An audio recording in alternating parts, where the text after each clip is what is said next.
ఉమ్మడి నిజామాబాద్ జిల్లాలో బస్తీ దవాఖానాలకు సుస్థి చేశాయి. 12 బస్తీ దవాఖానాలు అరకొర వసతులతో నెట్టుకొస్తున్నాయి.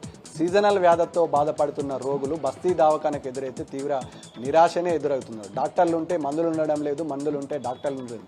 తీవ్రంగా సీజనల్ వ్యాధులు ప్రబలుతున్న సమయంలో రోగులు ప్రైవేట్ ఆసుపత్రిని ఆశ్రయించాల్సిన దుస్థితి ఉమ్మడి నిజామాబాద్ జిల్లా వ్యాప్తంగా ఏర్పడింది.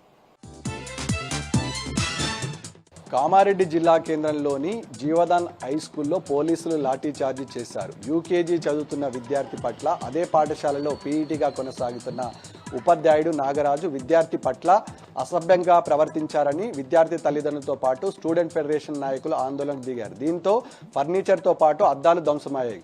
దీంతో లాఠీచార్జీ చేయాల్సిన పరిస్థితి ఏర్పడింది.